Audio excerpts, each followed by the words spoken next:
kwogera kwe Katikkiro Charles Peter Mayiga akakasizza nti Buganda neetegefu okukolagana ne gavumenti eya wakati kubanga bazze bakolera wamu ku nsonga ezitali zimu ng'okutumbula ebyobulamu. Otyo ng'akalagaane okatatera kuyiika naffe omukuto gwa AKTV Media tukomyewo nate mu maaso gammwe. Leero tujjidde mu sitayiro eno tuzze kubanga tukuŋŋaanya ensonga zonna ezikoze amawulire olunaku olwaleero obutuukidde okuba nga buzibira. Musajja wa Kabaka still nze akomyewo mu maaso gammwe okuba nga nkyabaweereza. Ntandise n'akatambi ka Charles Peter Mayiga. Olunaku olwaleero gavumenti y'owakati ekyaddeko embuga, naye oba oliawo ku sayidi eyange Katikkiro Charles Peter Mayiga atuyiyeyo nnyo. Kiraga nti n'ebigambo byebaddeyo akava okwogera nnaku nga 2-3 eziyise abantu oba oliawo ne mumusuutasuuta ne mumuwaana. Infact yazogera olunaku lumu emabega, olunaku olw'ejjo alina ebigambo byogeddeko eri gavumenti. Kyokka abakulu olunaku olwaleero oluvannyuma lw'okubyogera olunaku olw'eggulo basituse ne bajja embuga. Kyokka ekisinza okuba nga kyewuunyisa oba nga kinneewuunyisa nti abantu bennyini byeyogeddeko batuuse mu maaso ge akamwa ne keesiba. Kati soke tulabe eggulire lino ng'obibadde. Oluvannyuma nkomewo tusetule emboozi, naye ng'amazima gali nti Obwakabaka bwa Buganda ebbanga lyonna bubaddewo nze omu ku bantu abadde batabuvaamu. Naye ku kyendabyeko olunaku olwaleero nga omumyuka wa pulezidenti ali awo atudde, baminisita bazze bali awo batudde, n'oyogeza ekirimi kya nnaku nnyo era kya buswavu. Ndowooza omuntu omukulembeze ali ku ddala ery'Obwakatikkiro Charles Peter Mayiga wano we wabadde awatuufu ow'okugusa meseji eyo lweyogeddeko nnaku lw'eggulo. Kanzije amyuka pulezidenti w'eggwanga Jessica Alupo era ne bamusaba okukolera awamu okutuusa obuweereza ku bannayuganda. Bamusabye n'omusaba nti asinkaneko ku President Yoweri Museveni. Bagamba nti ensonga y'okukolera awamu eyamba nnyo ate nga bagamba nti abakulembeze ab'ennono nabo bakulu nnyo kuba balina enkizo mu ngeri gye batambulamu n'abantu aba wansi. Mu nsinkano eno Katikkiro mwasinzidde n'avumirira nnyo enguzi gy'agambye nti yeeyongedde nnyo okweriisa enkuuli mu gavumenti ya NRM. Ku ssaawa 8 ez'emisana abakungu mu gavumenti eya wakati batandise okutuuka ku mbuga enkulu ey'Obwakabaka e Bulange Mmengo okwetaba mu nsisinkano n'abakungu mu gavumenti ya Ssaabasajja Kabaka.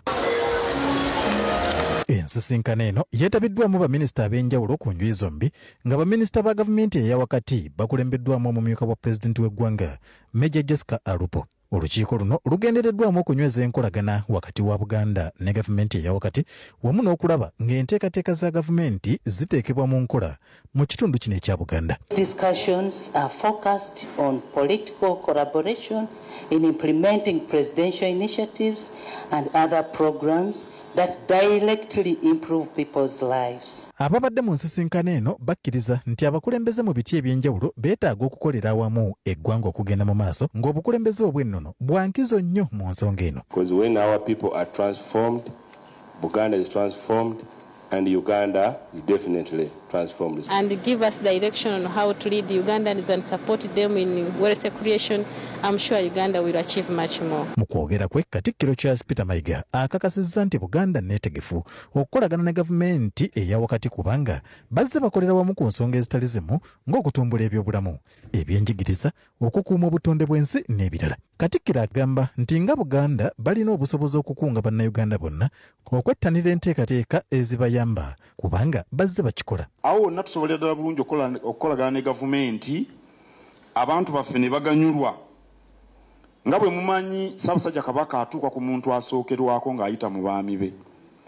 Awo nno gavumenti bwe balina enteekateeka ez'enjawulo eziyamba abantu neekolagana n'Obwakabaka, enteekateeka ezitujja zituusa bulungi mu bantu. Wabula mukuumaddamula Charles Peter Mayiga alaze okwennyamira ku bulyake obuli mu gavumenti obulemesezza obuweereza okutuuka ku bantu ba bulijjo. Kamalabyonna era asabye gavumenti okussasira ku nguudo n'entambula ey'olukale okusobola okutumbula enkulaakulana. Obuli bw'enguzi bukonzibizza nnyo enkulaakulana ya Uganda. Abantu bawa ssente ne bazirya, abalala babawa emirimu ne batagituukiriza. Bw'oba olwanyisa obuli bw'enguzi osookera ku banene. Abanene kasita osookera ku banene ne babakwata ne babakuba engolo ne babamenyola omukono bano abatono bajja kutya. Omumyuka w'omukulembeze w'eggwanga munnamagye aganyuka Major Jessica Alupo ategeezezza nti kati ekiddako ye Katikkiro wa Buganda okusisinkana pulezidenti w'eggwanga okwongera okwogera ku butya bwe bayinza okutambuza eggwanga. And he asked me to tell you, Owekitiibwa, that you arrange all the chiefs of Buganda, prepare them so that you can have an interaction with them when they are ready, and you lead them to him. Alupo ategeezezza nzikiriza nkubuuzeeko munywanyi era nkukulisayo nnyo mubaka oba Katikkiro bw'ati abakulu we bakyaddeko embuga kinajjukira nti olunaku lumu emabega Charles Peter Mayiga Katikkiro wa Buganda yabadde amaze okusitula eddoboozi lye n'ayogerako watya oba oli abakwasi b'amateeka engeri gye bakwatamu amateeka munda mu ggwanga erya Uganda. Ino nze ekindeetedde okulowooza nti ebimu ku biga byayogeddeko olunaku olw'eggulo bye bisudde abakulu ne bajja embuga kyandibadde mu giraasi Katikkiro okutegeera nti oba oli awo eddoboozi lye lya mugaso nnyo ery'eggwanga lino oba oli awo ne bwe kibanga si kye kibadde kibaleese yandiyongedde okuba nga aggumiza ensonga gye yogeddeko olunaku olw'eggulo ku bumenyi bw'amateeka obugenda mu maaso munda mu ggwanga erya Uganda oba oli awo ne bannayuganda bangi abali mu makomera ng'ensonga ezibatadde mu kkomera oba oli awo tezitegerekeka. Naye nga bw'olaba akatambi akali mu screen mu kaseera kano bw'atyo bwayaniriza abakulu okubadde omumyuka wa president Jessica Alupo atulengerako omukyala Ssaabaminisita wa kuno Robina Nabbanja era tulabako oyo y'anooyo tulabako Haruna Kasolo mu kaseera ke kamu ate era tulabako n'omukyala MP w'e Kampala omukyala MP w'e Kampala yes si mukyala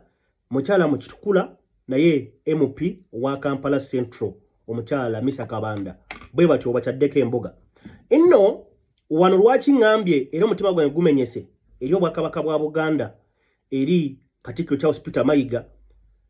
ng'abakulu bakutunudde mu maaso ensonga ziwali badde oteeka ku mwanjo ze zimu ku nsonga z'oyogeddeko olunaku olw'ejjo nga tebaliiwo ofunye chance bazze naye ebigambo ebikufulumyemu tusobolya ddala ffe ng'obwakabaka bwa Buganda okuba nga tukolekana wamu nammwe. Naawo ffe ng'ekitongole ekya AK Media nange ng'omuntu 11 UG kindeetedde okutya okunene ennyo bwe kiba nga abakulembeze be tulina nga Charles Peter Mayiga nga oyina okutiiririra oba oliawo ensonga semasonga gy'olina okuba nga oggusa kirizagaana eddoboozi lyo liwulikika n'okusinga w'olowooza naye njagala otunuulire ssanyu lyereere ebigambo by'olina okuba nga oyogera n'abakulu bano tulina kimu ky'oyogeddeko ogenze mu kwoza yes webale ensonga z'ogeddeko enguudo zikolebwe ebyentambula bitereezebwe naye n'ensonga enkulu embeera egenda mu maaso twakakula bajjojjuuzi wano ng'okyaddeko w'omunywanyi wo Erias Lukwago olunaku olwaleero embeera gy'alimu ogiraba naye bw'obadde n'abakulu olulimi lwesibye simanyi kyongera okulaga nti oba oli awo tuyinza okuba nga tumanyi twakuuma lubaale nga tulina bubugo kumbe nga yayita mudda kubanga bw'oba ng'osobola okuba nga weetirira okwogera ensonga semasonga oba oli awo eggwanga lyezeetaaga lyali kwetaazeemu bantu bangi beetaaga chance y'okusinkana guruupu eyo nga bw'eri tebagifuna naye gw'ogifunye otandise kweruma ntama n'okusuubiza n'ebirayiro n'okuba nti ng'obwakabaka bwa Buganda buli lwedde okuba nga bukola ne gavumenti. Nno nze nganze musajja wa Kabaka kinkosezaamu ndowooza wali badde olayira ng'ogamba nze nga Katikkiro Charles Peter Mayiga ku lwa bwakabaka bwa Buganda tusobola okukolegana nammwe notagamba obwakabaka bwa Buganda. Yesu oli mutume eri Ssaabasajja naye ndowooza empeerezaayo ku mulundi guno eyongedde okulaga nti ebigambo oyogeddeko olunaku olw'eggulu kwabadde nga kusiba bannayuganda katambaala ku maaso ate oba oli awo ensonga obadde olina okuba ng'ogyogerera olunaku olwaleero tolina n'emu gy'oyogeddeko. Munzikirize era olunaku olwaleero speed mbadde njagala ensonga ya Katikkiro Peter Mayiga tugirekaawo kisigadde eri ggwe omulabi wa AKTV Media watya bw'ogitegedde ne bw'ogenda kuba ng'ogitwala naye nganze ndi disappointed nnyo eri Oweekitiibwa Charles Peter Mayiga. Nzikiriza kanzije sokola bakatambi ako kanzije mwabampuliza ku radio 4 bwolaba mukozi wa gavumenti nga yabbye sente nofuna omukisa nawe zibbe ezo mukozi wa gavumenti this is it tunabera mukubba bubbi ate nabo babbanzibe gwe drive avuga omunene bwakutumanga ku point bino jayo milioni 5 bulawona zo mwe baboda gazi baba nene bwe bakutuma nti gendo jeyo cash nga biddwa bubwa nawe bulawona zo nawe bba mulembe gwa kubba namwe mubbe ensi bwe literera sanitary dda bo bazijjawa mulembe gwa kubba mulembe gwa kubba alright kale obubaka obwo nga wobuwulidde bwa anko Gashumba ina ensonga ya Gashumba eno ndabye nga nkulu nnyo nengamba bujja kuba buli azamaanya bwisireeta nsonga eno kubanga njibawa Gashumba agamba nti singa oba oyina omunene gw'okulya nga mubbi oba nga mulyake mwana tunawe bba eggwanga awe liri yes naliko n'omuprofesa omu munda mu ggwanga erya Uganda n'angamba musajja wa Kabaka wadde newobeera ng'oli ku mazima oba nga byogera mazima naye ng'oli mu kifo ekyetaaga obulimba ofubanga nnyo okulimba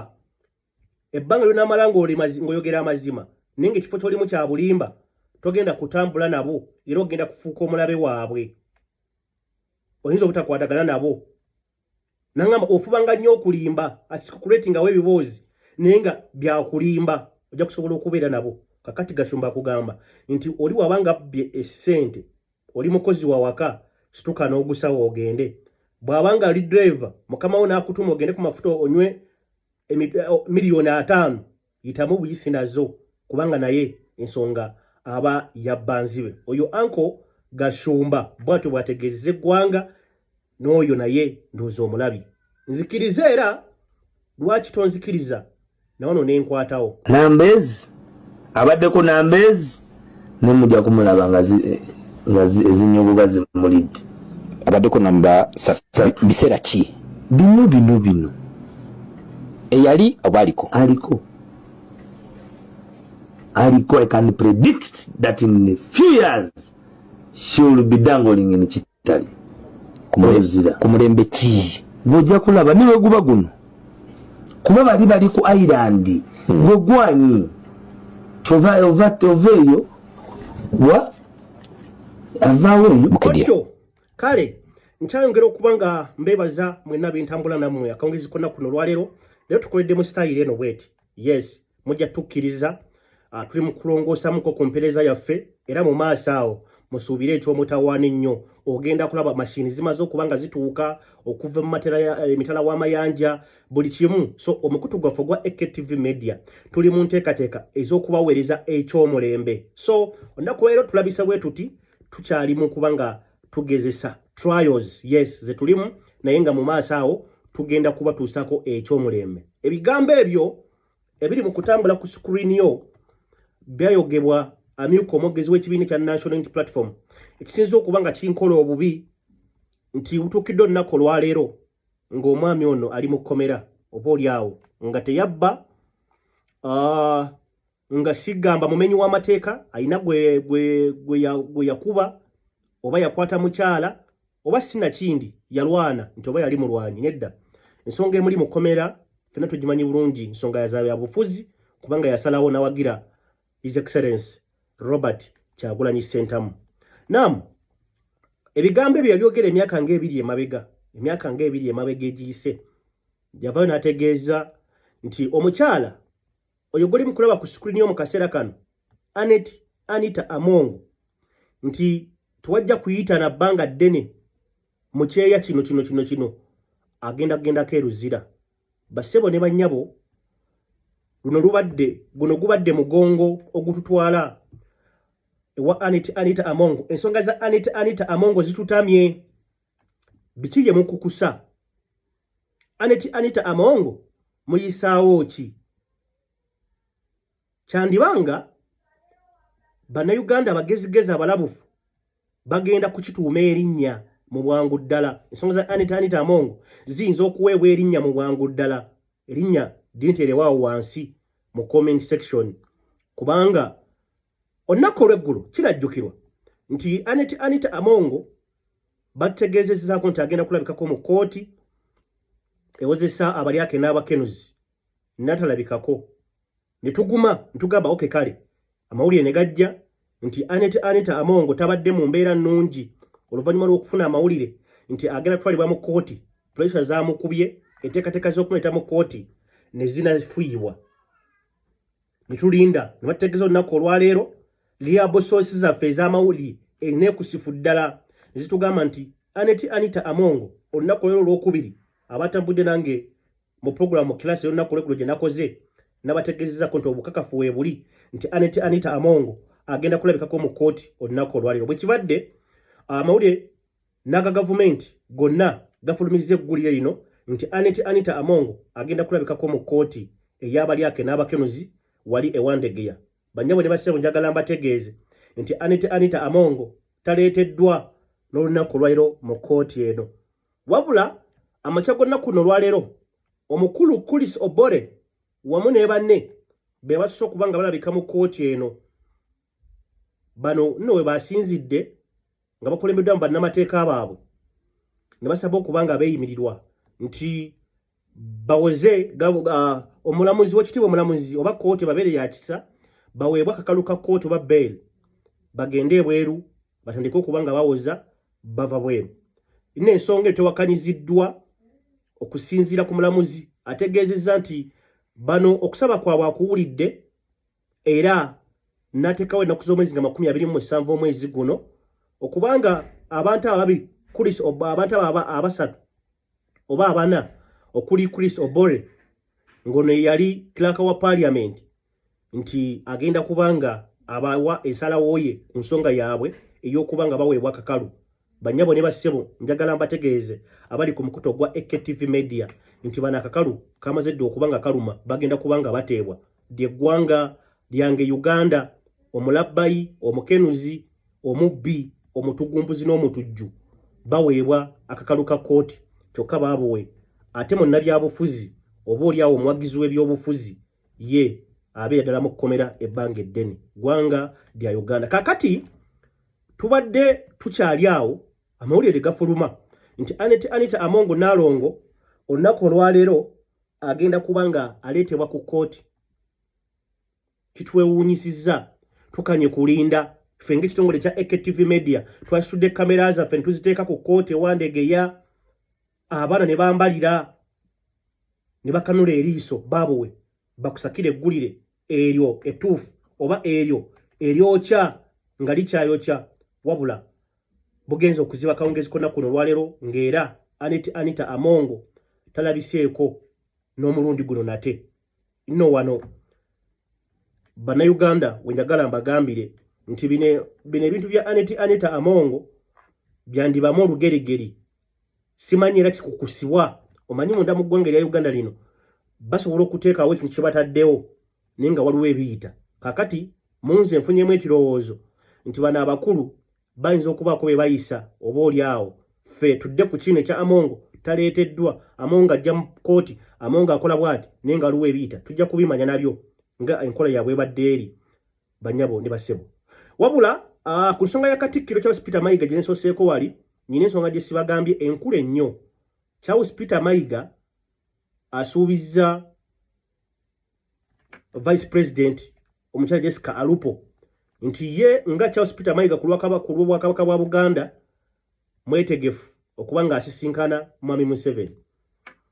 Jessica Alupo bw'amaze okubanga awuliriza ebigambo Katikkiro byonna byamugambye munnange ebibadde ebiwoomu omutabadde ekigambo na kimu kyokka kigambo kyonna ekyogera ku munywanyi we Lukwago mu mbeera gy'alimu ne gy'ayiseemu oba n'engeri gye baamukwatamu ate yakabyogerako jjujjuuzi wano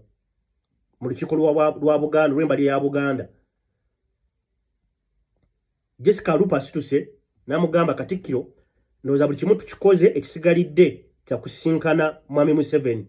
mubeeko engeri gye muwayaamu nti obukulembeze obw'ennono bwonna obusigadde bwasisinkana Museveni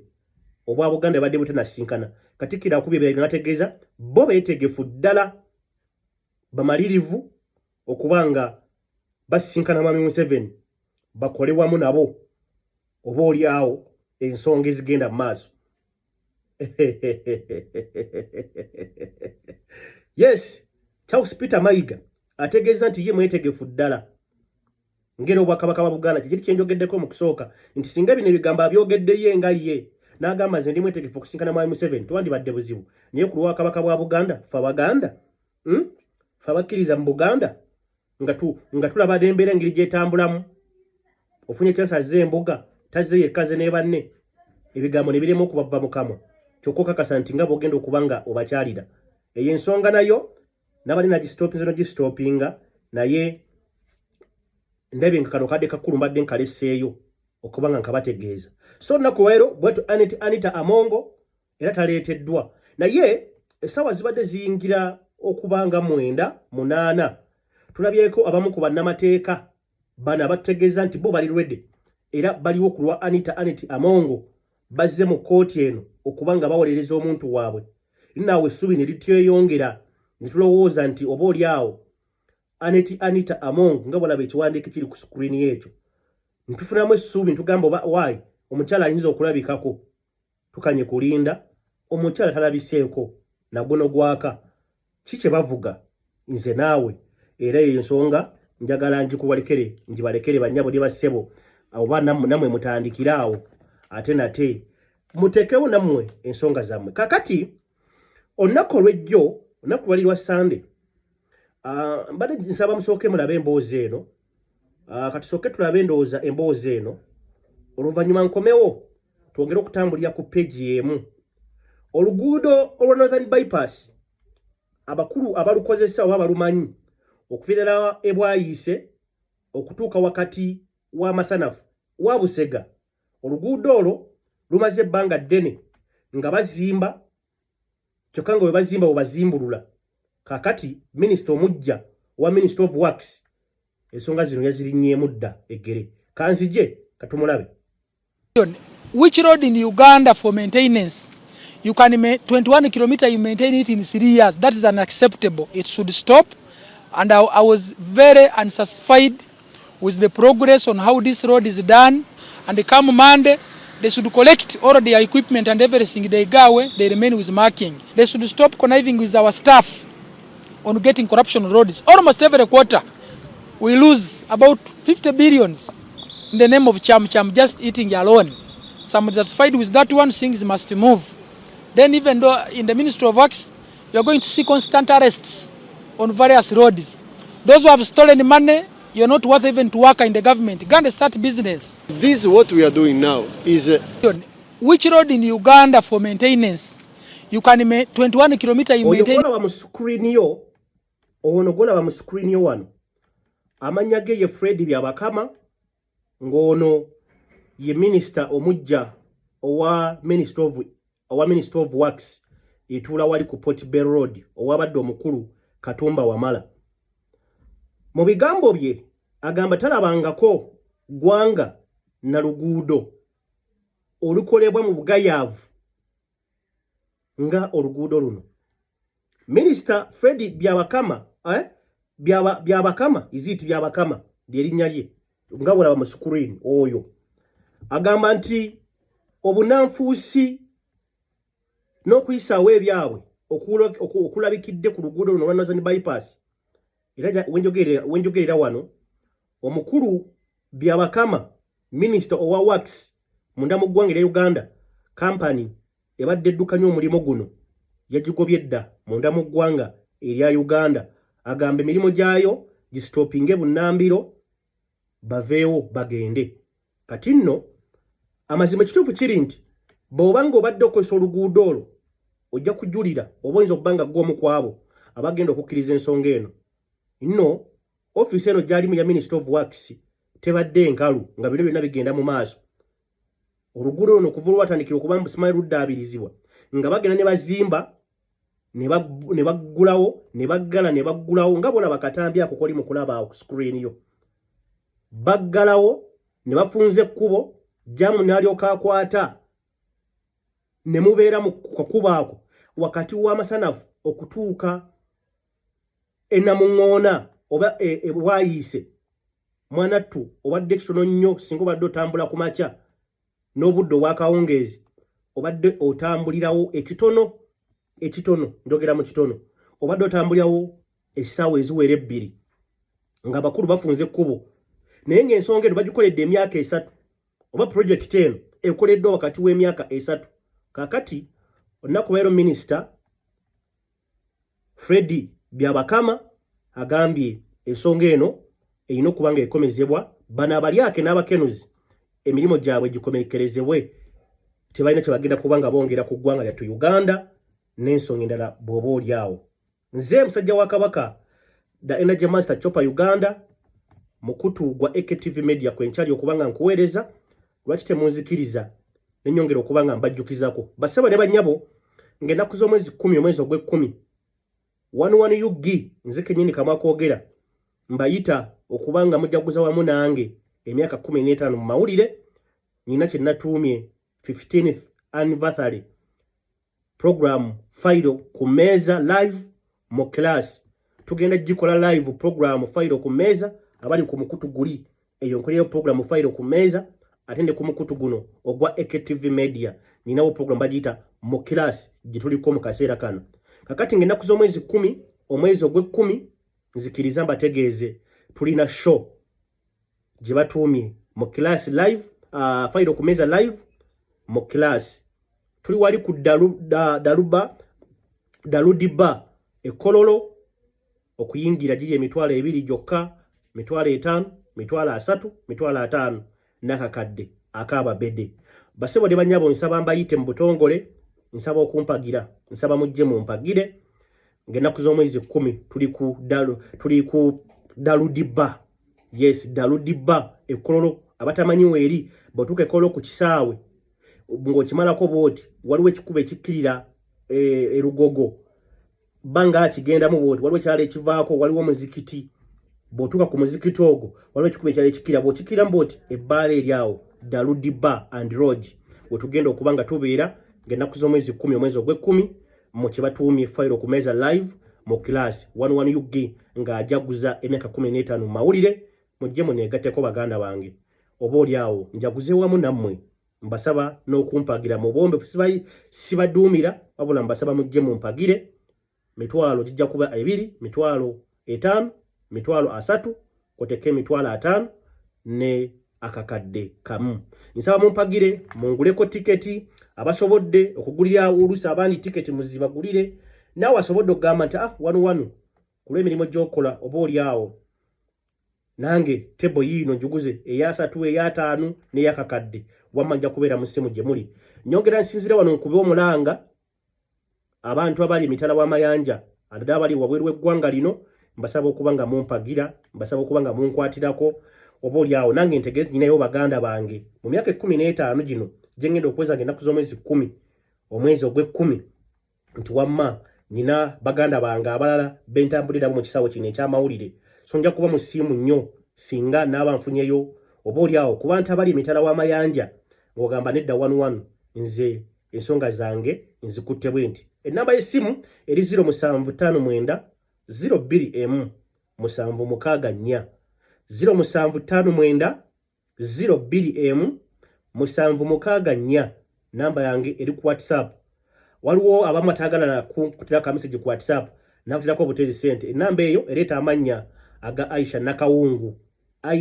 Nakawungu gemanya gerimu ku mobile money so kyonna kyoba okutte inshallah kijja kuba kituyambako mu nteekateeka ya 15th anniversary o 11 UG okubanga njaguza emyaka 15 mu mawulire munzikirize era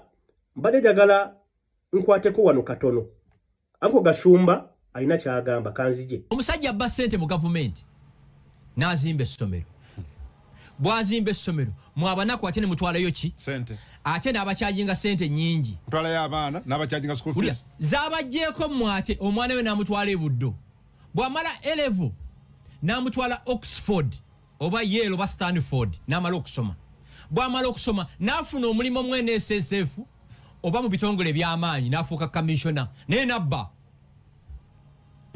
Scandinavian countries bayina etteeka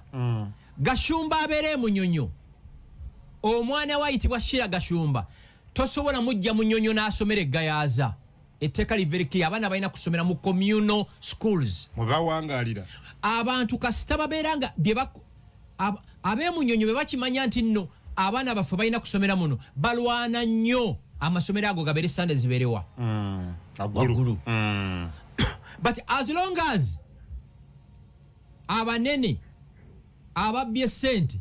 bo basobola okusomeseza abaana amasomero gonna gwampuliriza ku radio 4 weesabire 70% ez'amasomero banyinigo yes be bali mu byenjigiriza yes ate ekiramu kyemutamanyi balina kye bayita proxy directors atandika essomero n'aliteeka mu mannya g'omuntu kungu ye director naye nga tabangako ontegeera twatuuka tyano mwami Gashomba ensi yafa line eggwanga oddiza ku kkubo weetaaga emyaka 10 otyo kale oyo nno ye Uncle Frank Gashumba sigenda kubanga muzaako omukono okujjako alina n'obubaka obulala nno era bwantumye mbategeeze nabo lwaki sibujjaawo lumu nendyoka nzija ne tweyongerayo mu nsonga z'amawulire endala kuba nnyinawo nnyingi ate zonna nga njagala nzibawe akawungezi konna ku lwaleero so kolabe buno bubaka era bubwe buli mukozi wa gavumenti n'omuggyako emmoloka eziri luxury buli sub county mu Uganda efuna ambulance damutulire buli munene ali mu gavumenti n'omuggyako emmoloka eziri luxury nozi converting into an ambulance buli sub county efuna ambulance buli gombolola yes buli gombolola lwaki tetukikola gavumenti eriko si kyerowooza kino ekintu kyokka sobola kikola yemuhoozi Kayine Rugaba yeka Geno MK yes teri mulala yayinza okulistowalinga sanity here obubbi obuli wano otunulira ekitegeza tulina sente ezimalanga eggwanga lino eggwanga gagga nnyo nga kino kankibagambe buli lwotambula mu kkubo n'osangamu ebinnya waliwo sente zabbibwa kubanga sente Museveni azalocatinga buli lwogenda mu ddwaliro nga tiwali ddagala zabbibwa gavumenti eno sente otyo kale mbeebaza okuba nga tutambudde ffenna oba nga tukyali ffenna okufuna tandikidde ndowooza tuli mu kuba nga tufundikira pulogulaamu y'olunaku leero mu kiraasi naye nzikiriza na wano nkwatewo omulundi gumu munnakibiina ki NRM Daudi Kabanda ono mubaka wa parliament ali mu bitundu bya Mubende eyo ate era ng'oggyeko kuba nti munna NRM ate era munna PLU ono ebbanga eriyise lyonna gubadde gubasaza mu kabu ne mutabani w'omukulembeze w'eggwanga lino Muhoozi Kine Rugaba amawulire ge tufuna ageesigika galaga nti Daudi Kabanda oyo golaba mu screen oyo Daudi Kabanda ebibye bibi ngambye amawulire ge tufuna omukulu oyo goli mukulaba ku screen yo omukulu oyo ebibye bibi yes tulaba nti olunaku oluyise Mwami Museveni babadde mu kakiiko akaseeke oba olukiiko olufuzi olw'ekibiina eki NRM nga waliwo amannya agatwaliddwayo mwabaddemu erinnya lya Daudi Kabanda Mwami Museveni yayogedde kati ng'omusezi agula essowaani tingenda giriirako muntu yagambye Daudi Kabanda erinnya lye siryetaaga ono yabadde alamuza ekifo kya Parliament Commissioner Parliamentary Commissioner yes PC omukulu ono kifo kya dayagala wabula Mwami Museveni yagambye nedda ono sisobola nze kumwesiga era amazima gali nti Daudi Kabanda buli mulimo gonna mujjukire ono ennaku eziyise emabega ono yali ssentebe w'akakiiko oba ono ye yali omumyuka wa Mwami Muhoozi Kine Rugaba mu kibiina kyabwe ki PLU emabega kaawe ennaku eziyise n'awumuzibwa ku kifo ekyo kakati ne gavumenti ya Mwami Museveni bwe yabadde egaba ebifo ebya minisita ku mulundi guno be bamu ku bantu abatalowoozeddwako era we twogera wano Daudi Kabanda ng'oggyeko ekyokuba omubaka wa parliament talina kifo kyonna kyagwamu mu kibiina ki PLU mu kibiina ki NRM ne mu kisinde kyabwe ki PLU ono emirimu gye gyayimirizibwa kakati wabaddewo olunaku olw'ejjo amawulire ne gavaayo Mwami Museveni n'akibotola nti Daudi Kabanda alina ebibuuzo bingi byalina okuba nga addamu oba oliawo ebimulinze ku mmeeza era essaawa yonna okusinza ku mawulire ge tufuna ageesigika omukulu ono Daudi Kabanda essaawa yonna ngambye essaawa yonna ayinza okugwa mu mbi sebo oba nnyabo gwe atulaba ku bukuto bwa AKTV Media nti ono kigambibwa mbu ebya Anita Anet Amongo wadde mwalaba nti yomu kubasoko kubanga bamujjonkera naye amawulire gavaayo nti ono Daudi Kabanda yomu kubadde ku lusegere lwa Anita Amongo nga n'akasimu tekazikira era twalabako olunaku olumu omukulu ono Daudi Kabanda yalina interview emu gye yaliko ne mukulu Kisitu owa Baba TV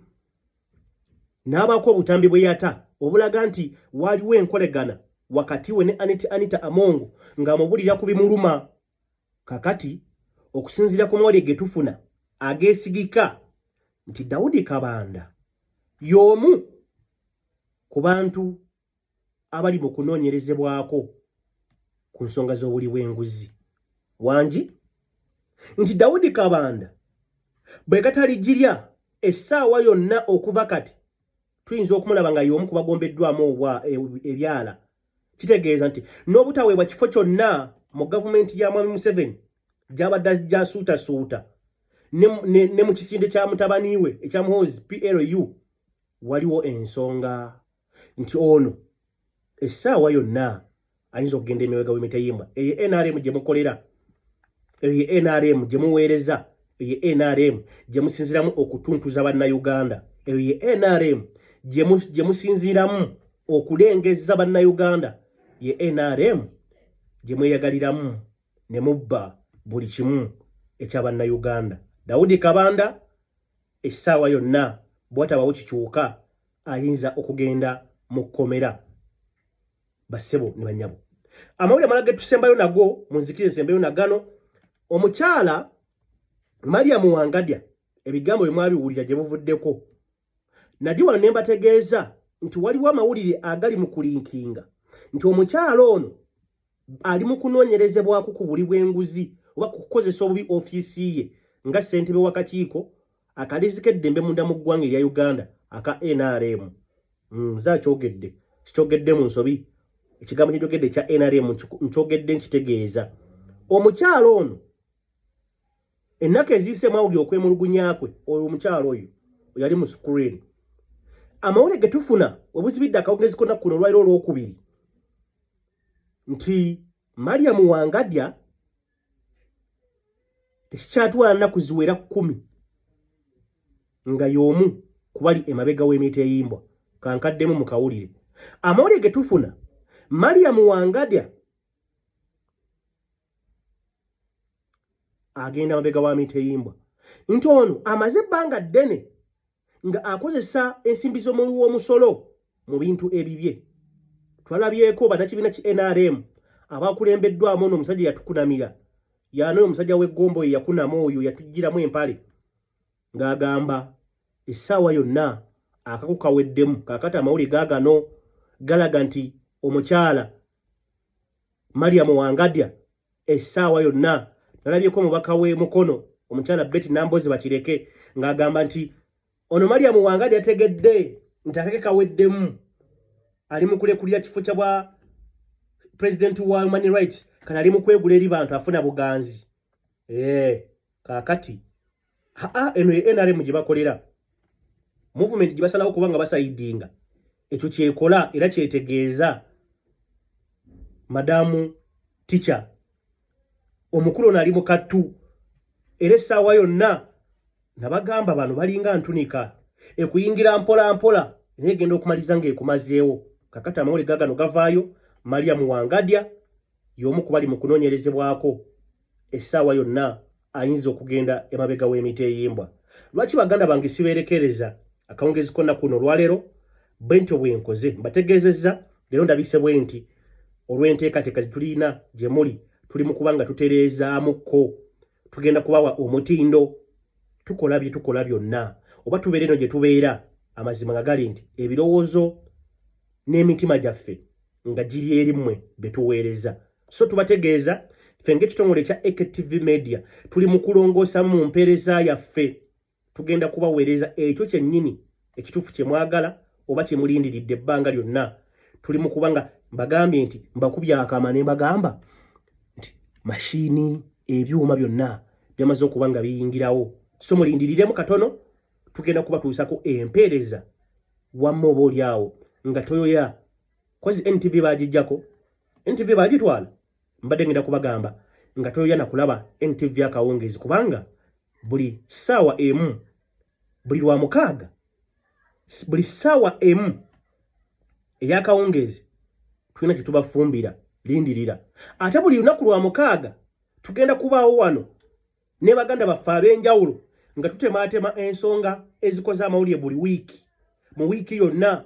nga tubaza kasavu kanyama tuba walino na gonna gw'osubye tujja kuba tugabayita enteekateeka tuli nkubanga tuzikolako so mutule mukalire mwesiga omukuto gwa Active Media nange musajja wa Kabaka 101 Yugi ngenda kubanga mbaweereza mu mpereza esinga okuba eya mutawaana mujje mumpagire ngenda kuza omwezi 10 omwezi ogwe10 wali ku Daludiba and Lodge ekololo nyinawo kyentumye 15th anniversary for 101 Yugi fairo ku meza live mu class mbakowola mujje mumpagire emitwalo 2 mitwalo 5 mitwalo 3 mitwalo 5 nakakadde wadde mukungulako tiketi ngwita ku namba yesimu 0759 02M 764 namba eri ku WhatsApp n'okunkubira nja kukwata ate obanga bateeko obutesi ka sente amanya ereetaga Aisha Nakawongo tukwatagane wamu tusobole okubanga tubaka kye tuzimba oba kye tukolire eggwanga lyaffe Uganda amusigning out mbasiibudde atakumira mpeera abankumire Ssaabasajja Kabaka Wangala Aimas Somoji. Assalamu alaikum wa rahmatullahi ta'ala wa barakatuh. I'm signing out.